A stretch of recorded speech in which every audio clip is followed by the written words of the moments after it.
This is an essay from Tripp's Substack.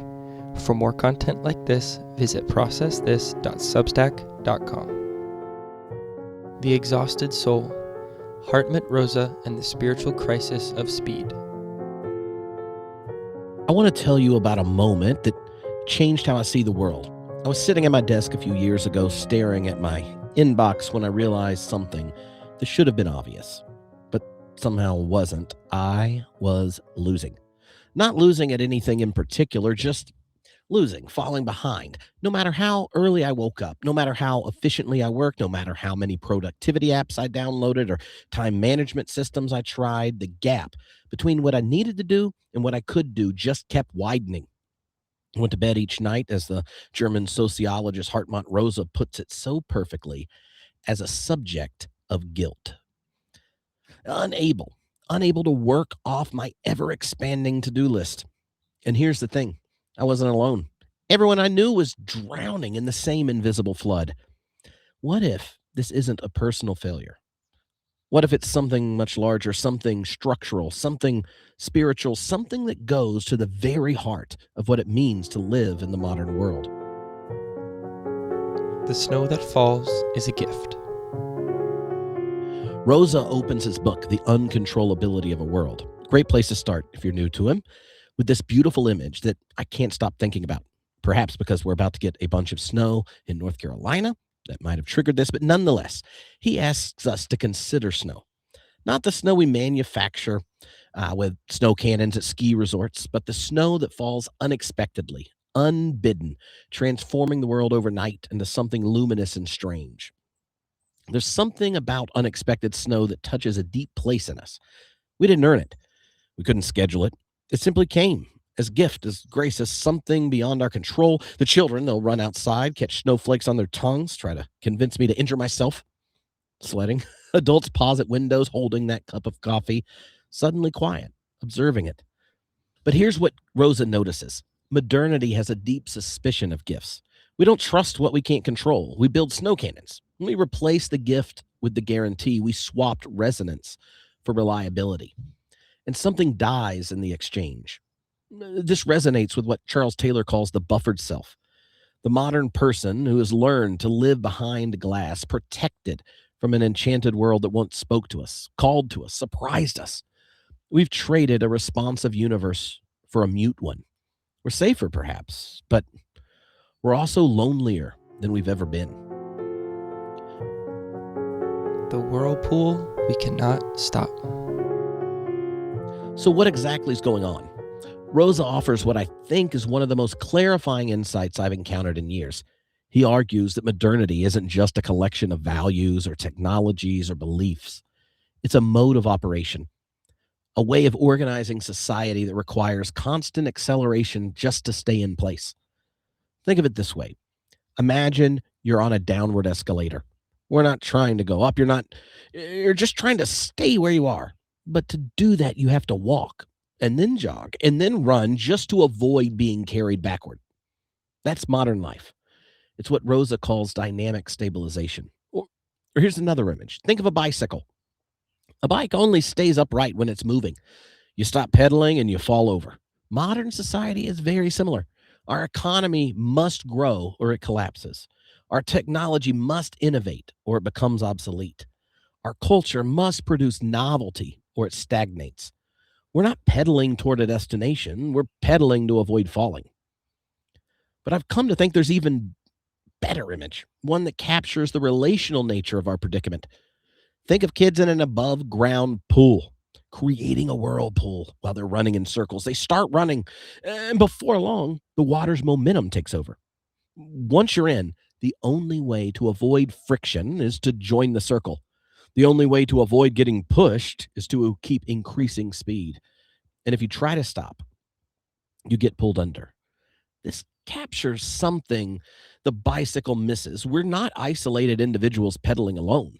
We're caught together in a current that we created but no longer control. Parents watching from the outside the pool see what the kids caught in the whirlpool cannot. That something's going to drown. The walls are straining. This can't go on forever. The pool walls, the ecological limits of our planet are starting to buckle. And this changes everything. It means the breathlessness we feel isn't a bug in the system, it's a feature. It means no amount of personal optimization will solve the problem because the problem isn't personal. It means the exhaustion of the modern soul isn't a sign that we're doing something wrong. It's a sign that we're caught. We're caught in a machine that demands our exhaustion as the price of its stability. 3 ways the world speeds up. Rosa identifies 3 distinct forms of acceleration that work together to create our modern condition. First, technological acceleration.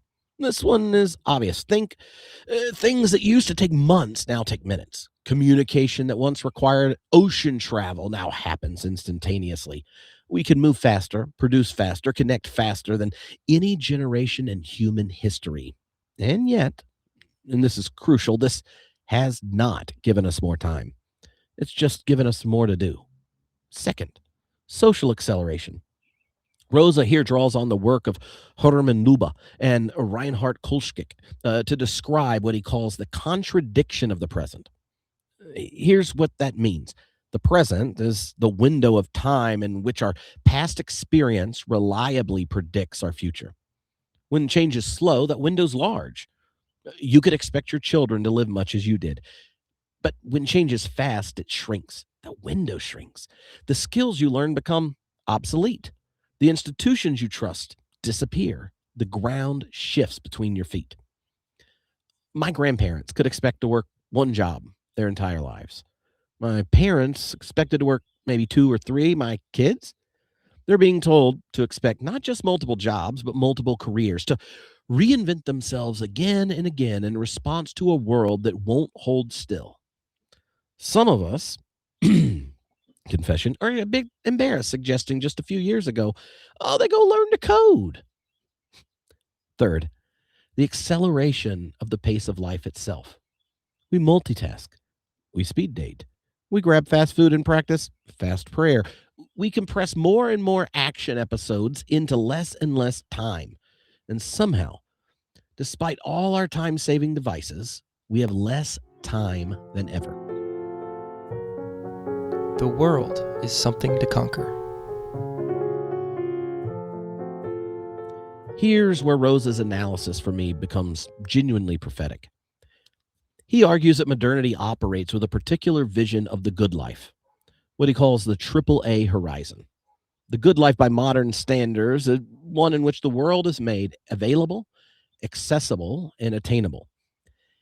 Everything should be within reach. Everything should be at our fingertips. Every experience, every opportunity, every resource should be ours to grasp. It reminds me of strawberries in winter, shipped from southern Spain to my home and cold, dark house in Scotland. Or they're available year-round, regardless of what our local ecosystem could actually produce. Or think of streaming music. Millions of songs instantly accessible, even if we never listen to most of them. We download podcasts we never hear, book articles we'll never read because we want them available. The having of access feels like wealth, even when we never use what we have access to. But notice what this does to our relationship with the world. When everything becomes something to acquire, something to master, to check off a list, the world becomes, and Rosa's word here is devastating, a series of points of aggression. We approach our bodies as resources to be optimized. We approach nature as raw material to be extracted. We approach time itself as an enemy to be defeated. Then we approach other people as contracts to be managed, networking opportunities to be leveraged. We lose what Hannah Arendt called natality, the capacity to begin something genuinely new, something we haven't pre-calculated, something that surprises us. We lose the ability to be surprised at all. It's a threat. And slowly, quietly, the world becomes mute. The 3 burns. Rosa helps us see that burnout here isn't an isolated phenomenon. It's part of what I called the trinity of burning. There's burnout, the exhaustion of the individual soul, the epidemic we now diagnose and medicalize. the collapse of what comes when we no longer keep up with the whirlpool's demands. There's also the burnup, the consumption of the earth faster than it can regenerate. We extract resources at rates that would require multiple planets to sustain. The ecological crisis isn't separate from our personal exhaustion. See, it's the same logic operating at a different scale. And there's also the burn down, the growing impulse to tear down institutions that feel unresponsive and illegitimate. Burn it down. When people feel unheard by democracy, when systems seem rigged beyond repair, the cry becomes burn it down, start over, destroy what cannot be reformed. These three burns share a common root: the aggressive energy required by dynamic stabilization. And it's consuming us. It's consuming our planet. It's consuming our capacity for collective life. We are burning ourselves out, burning up the earth, and burning down structures and institutions that help us find another way. The paradox of control. Why doesn't all our speed up give us more time? Rosa's answer is both simple and devastating, because the number of things we want to do grows faster than our ability to do them. Think about it. Technology makes it possible to send hundreds of emails in the time it took to write one letter. But instead of gaining more time, we now just send and receive hundreds of emails. Now we even get an AI agent to sort, summarize, and prioritizing them, letting the algorithm direct whose words, assuming someone wrote them, get our attention. Technology makes it possible to travel to distant places in hours instead of in weeks, but instead of traveling less, we travel constantly. Every efficiency creates new expectations.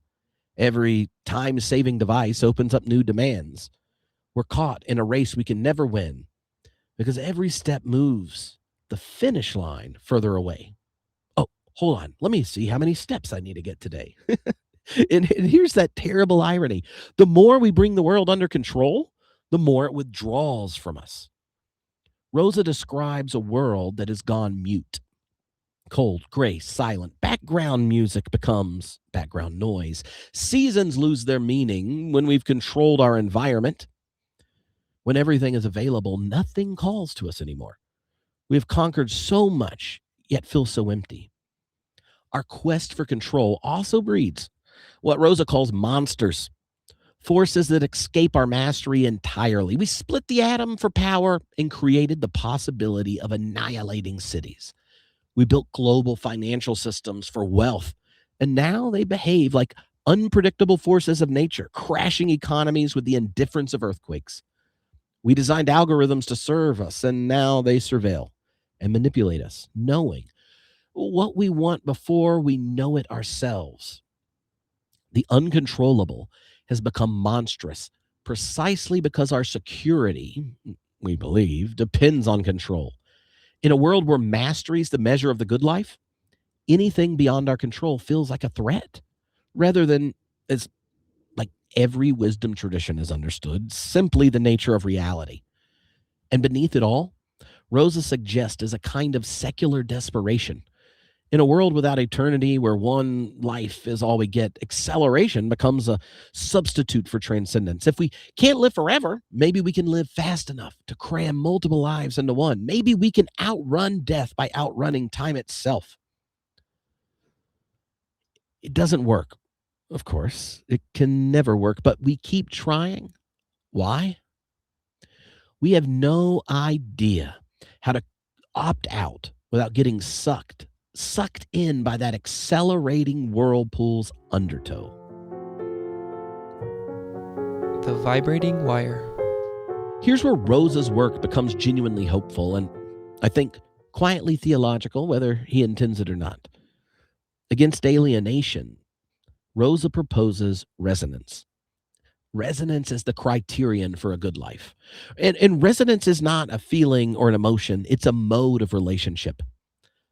A way of being in the world characterized by mutual responsiveness. Think of two turning forks. Strike one and the other begins to vibrate in response. Or think of a conversation where you feel truly heard and something shifts inside you.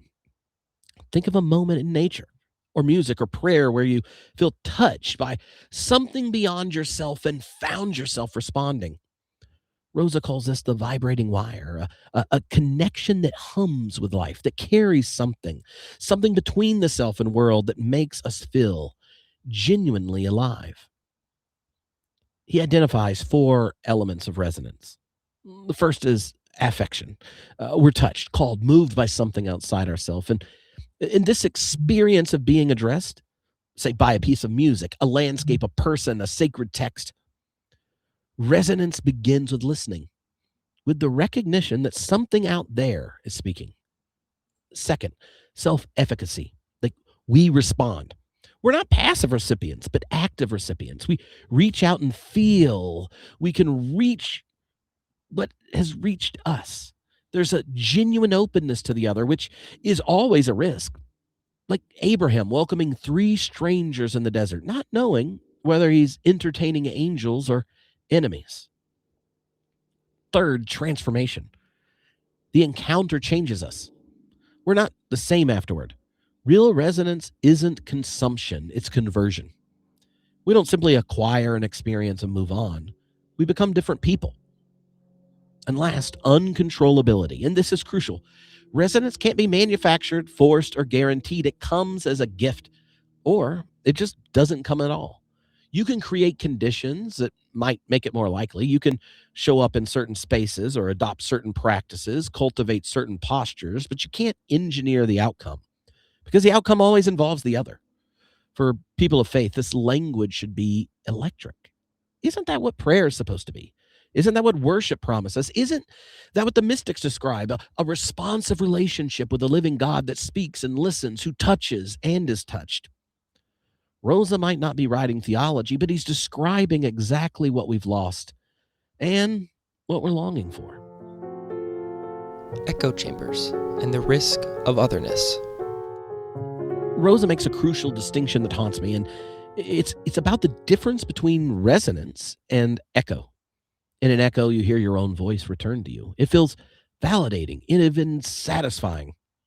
The warm blanket of sameness. But it changes nothing. You speak into a void, and the void sends you back you. This is what our social media algorithms deliver with terrifying efficiency. Content that confirms what we already believe, or caricatures of the other designed to reinforce our existing views. We scroll through feeds that feel like connection, but produce only encounter with sameness. We're surrounded by echoes and mistake them for relationships. Resonance requires genuine otherness, an other who speaks with their own voice, who can challenge, contradict, transform you. The other gets the dignity of their own otherness. They're not a mirror. They're not a projection. They're genuinely other. Rosa notes that his students grow uncomfortable here, and I understand why. They want resonance in theory, but when pressed, much like myself, we don't really want to be genuinely open to transformation by, well, certain others. Those others. We want to choose in advance who gets to change us. But this is precisely the risk that resonance requires. It's precisely the risk Abraham modeled in welcoming strangers in the desert. If you decide beforehand that you can't be transformed by this person or this tradition or this perspective, then you foreclose the possibility of resonance before it begins. You've chosen the safety of an echo over the danger of genuine encounter. Prayer, magic, and the sight of grace. Rosa, drawing on Schleiermacher, makes a distinction that reframes spiritual practice entirely. The difference between prayer and magic. This distinction has a long history in sociology. Emil Durkheim differentiated religious practices, collective moral orienting ones, from magical practices, which he saw as individual and manipulative. Max Weber picked this up in his Sociology of Religion. For these early sociologists, magic meant harnessing the sacred to control nature, orienting one part of divinity toward another, making sacrifices, not out of love or gratitude, but to incentivize a desired response. Religion, by contrast, meant expressing the moral orientation of the divine in human life, receiving rather than manipulating, aligning rather than control. Now, I want to be careful here. This distinction carries baggage. It was often used to denigrate indigenous and folk religions as primitive magic, while elevating post axial religions as true religion. That's not helpful, and it's not actually what Rosa's doing. What is helpful is the energetic distinction underneath. Is our spiritual practice oriented toward the call of ultimate reality, listening for it, aligning with it, allowing ourselves to be transformed by it? Or is it oriented the other way, trying to bend the sacred toward our own predetermined ends? There is a third possibility that some traditions preserve, not magic as control, but magic as cooperation. The Hermetic and alchemical traditions, for instance, understood the human as participating in God's ongoing work of creation, what Tolkien, thanks JRR, called being sub-creators. This isn't manipulation, but collaboration. From a process perspective, God needs our help. The power of God, as Whitehead puts it, is the worship God inspires. We have a role to play. So perhaps the real distinction isn't prayer versus magic, but receptive participation versus aggressive control. Are we trying to get God to do what we want? Are we trying to become the kind of people who can hear what God is already saying and then join in? In his recent book, Democracy Needs Religion, Rosa describes uncontrollability as the sight of grace. This stopped me cold when I first read it, because grace can't be manufactured. It arrives, or it doesn't. Our task, at least me as clergy, isn't to engineer outcomes, but to cultivate the conditions for encounter. We can't force the snow to fall, but we can go outside and wait. This is what the contemplatives have always known. This is what Sabbath practice is about. This is what silence and solitude offer, not escape from the world, but a different relationship with it. One that's not based on aggression and acquisition, but on receptivity, response, and cooperative participation in the ongoing creation of the world. Schools of resonance. Rosa observes that traditional liturgy already embodies this grammar of resonance. And as someone who spent years running this in a church, I find it rather illuminating. You begin worship not with words, but music. The body is drawn in before the mind can argue. Something is already happening before you decided whether to let it or not. And then what comes next? The confession, naming the ways we've closed ourselves off this week, the aggressive stances we've taken towards the world, the echoes we've mistaken for encounter. We identify what has blocked our capacity to hear. That's why we confess our sin, right? It is us turned inward. We've closed ourselves off. Now that trajectory has been amplified and made normative for the modern world. But then what comes after confession but the affirmation of grace? We are received before we perform. We are welcomed before we prove ourselves worthy. The gift is given before we earned it.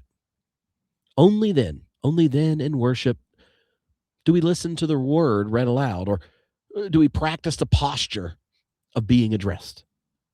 Not studying a text for information, but allowing a text to speak to us, to call to us, to make a claim on us. This formation is a formation in resonance. It's training in a different way of being in the world. What if our communities became schools of resonance? Not engineering transformation. That would just be another form of control, but creating the spacious conditions where genuine encounter becomes possible. Encounters with text, with neighbors, with strangers, with the cry of the earth, with the divine. What if our dinner tables or book groups, our church halls, our neighborhood gatherings became places where we stopped trying to control outcomes and practice? Instead, the art of listening, the risky hospitality of genuine encounter with otherness. Aufhören, learning to listen. So what do? Rosa offers a beautiful wordplay that I think carries genuine spiritual wisdom.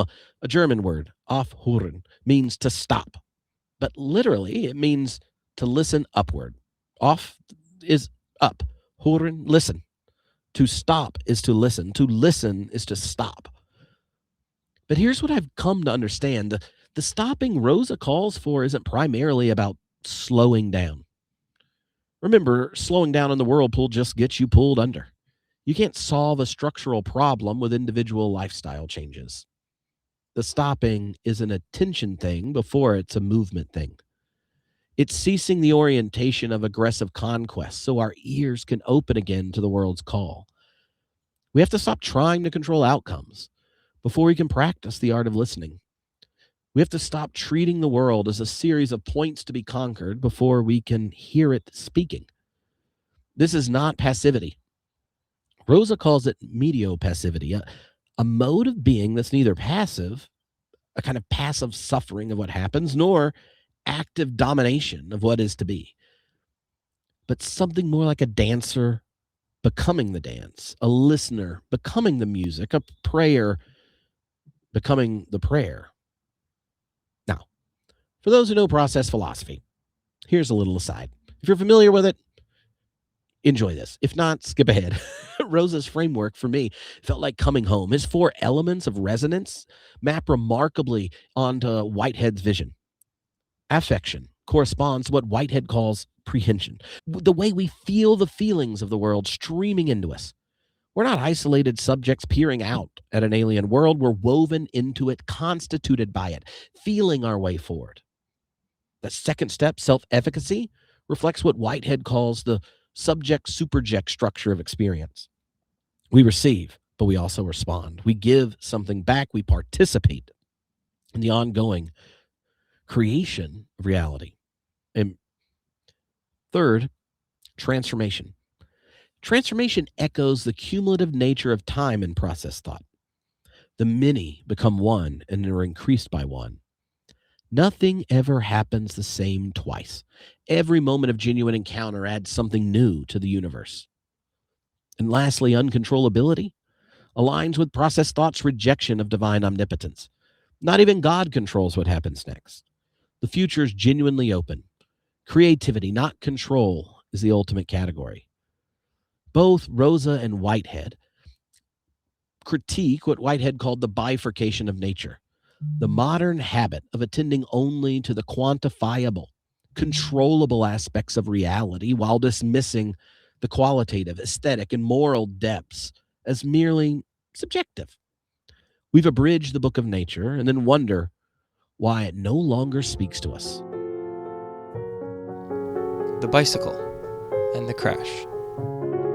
I want to end where Rosa ends, with a warning and an invitation. Modern society is like a bike that we must keep moving to stay upright, or better, it's like a whirlpool that requires everyone just to keep running faster to stay afloat. But the faster we go, the more devastating the crash when we finally hit the limits of the human body or the human soul or the living earth. We're hitting those limits now. There's an exhaustion epidemic, the mental health crisis, the ecological catastrophe, the collapse in trust in institutions. These are not separate problems. They're symptoms of the same disease, a society that has organized itself around acceleration and cannot imagine another way to live. But what? What if there's another way? What if we could transition from a growth-dependent life to a resonant one?